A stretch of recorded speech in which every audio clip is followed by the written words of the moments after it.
Hello everyone, I am doctor नदी और आज के वीडियो में मैं आपसे नेल बाइटिंग के बारे में बात करूंगी। किसी न किसी टाइम पे हम सब ने नेल बाइटिंग करी है and specially when we were kids तो ये ज़्यादा होता था। तो ये तो नहीं पता कि आज ये ऐसा क्यों होता है, पर ये एक बॉडी फोकस्ड रिपीटेटिव बिहेवियर है और कभी कभी तो ये इतना सीवियर हो जाती है नेल बाइटिंग कि एक्चुअली ये हमें हर्ट भी करने लग जाता है। तो आज तक कोई भी रिसर्च ये नहीं पता लगा पाई है कि इसका पर्टिकुलरली कोई भी कारण क्या है, क्या रीज़न है। लेकिन हाँ, there had been many other reasons that we think can contribute to nail biting. तो कुछ मैं आपके साथ शेयर करती हूँ रीजंस। जैसे कि कभी कभी जब हम बहुत ज़्यादा इम्पेशेंट होते हैं, फ्रस्ट्रेटेड होते हैं या बोर हो रहे होते हैं और इनसिक्योर महसूस कर रहे होते हैं या कोई तरह की एंजाइटी होती है हमारे अंदर या भूख भी लग रही होती है, तब भी हम लोग नेल बाइटिंग करते हैं। और कभी कभी जब हम लोग बहुत ज़्यादा फोकस होते हैं किसी काम के अंदर, मतलब इंटेंस कंसंट्रेशन होता है हमारा, उस टाइम पे भी हम लोग नेल बाइटिंग करते हैं।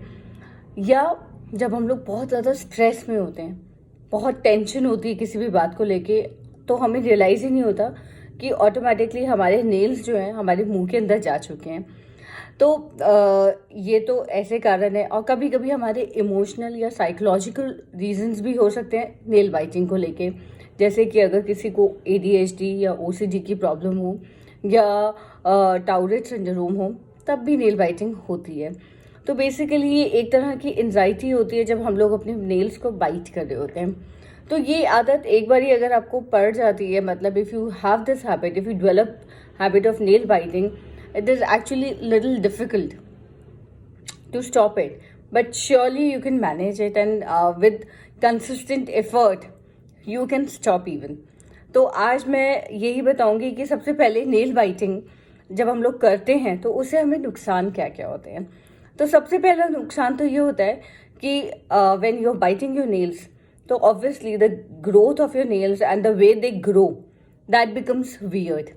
उनकी शेप, जो ओरिजिनल शेप होती है, वो उनकी बिल्कुल ख़राब हो जाती है when we are doing nail biting.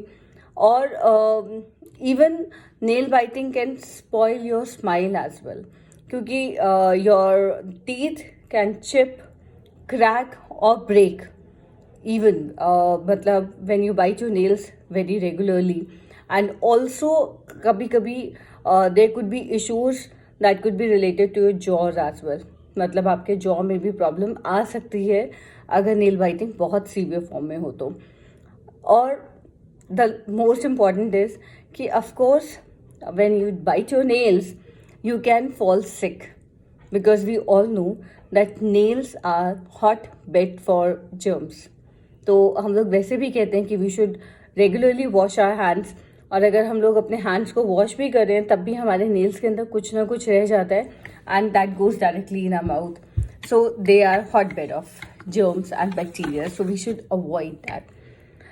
तो अब बात आती है जो मोस्ट इम्पॉर्टेंट है कि how we can stop nail biting. तो हम लोग स्टॉप कर सकते हैं। तो उसका सबसे पहला तरीका है वो है कि you can always trim your nails, you can get them manicured regularly. तो जब भी आपके नेल्स बहुत ज़्यादा बड़े ही नहीं होंगे तो शायद आपके मुंह में कम से कम जाएंगे। तो हर हफ्ते में you can just fix your day कि अपनी ग्रोथ के हिसाब से आप अपने नेल्स को रेगुलरली ट्रिम करें।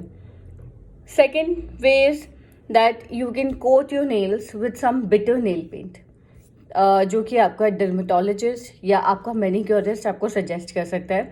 अगर आप उसको लगा लेते हैं, उस नेल पेंट को अगर आप अप्लाई करते हैं, तो when ever you will put your nails in the mouth, तो वो आपको बहुत ही आपके मुंह के टेस्ट को बिगाड़ देगा। So you will avoid doing it. So this is one way.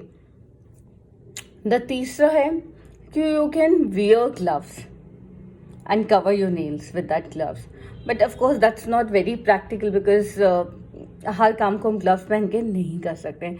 But yes, this is also one option कि जब आपको पता है कि मेरे जाते हैं तो मैं कुछ देर, जितनी देर मैं अवॉइड कर सकता हूँ तो मैं पहन भी सकता हूँ।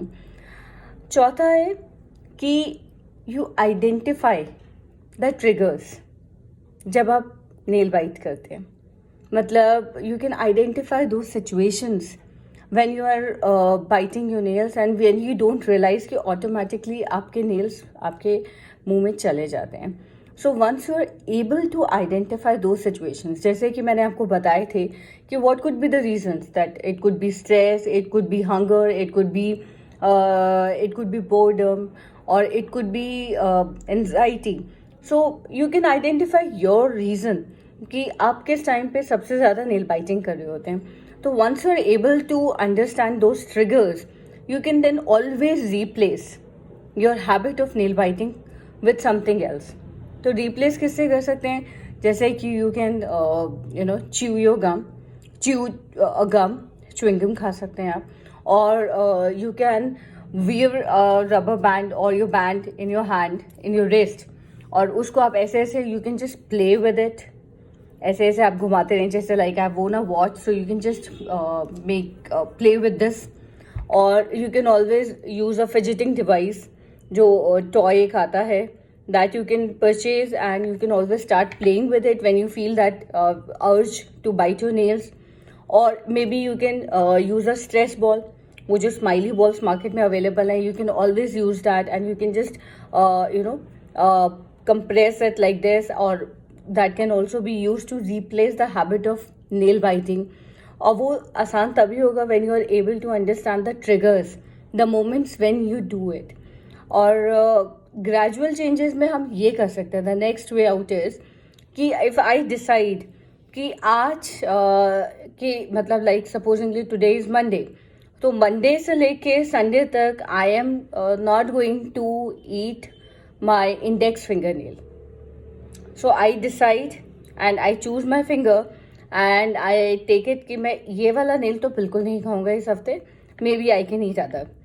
तो धीरे धीरे you can just start doing with this one finger, then to the next and then to third and then fourth. और फिर उसके बाद ये कि आज मैं अपने अगले एक हफ्ते तक राइट हैंड के नेल्स बिल्कुल नहीं खाऊंगा. So once it will start getting into a habit with repeated efforts, तो आपकी नेल बाइटिंग बहुत आसानी से छूट सकती है. And how you can develop a habit, you can listen to my previous videos where I have shared that how much days it take to form a habit and what you have to do in forming it.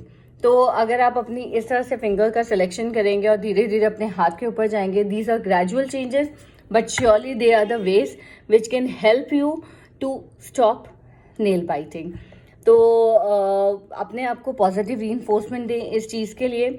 जब भी आप अपने हाथ को रोक पाए और जितने दिन तक आप मतलब आपने ये पूरा वीक अपने हाथ को इस तरह से मुंह में नहीं लिया, तो surely give your self a treat for it and this is going to help you. और अगर बहुत ज़्यादा कभी सीवियर हो जाए तो you can always consult a psychologist or a psychotherapist for taking a therapy for nail biting. So इस चीज़ के लिए हेजिटेट ना करें, do visit psychologist for it. And I am sure कि इनमें से कोई ना कोई टिप आपको ज़रूर काम करेगी. And if you have any comment or anything to share, do write in the comment box and I will reply it back. Thank you for watching my video. Bye bye.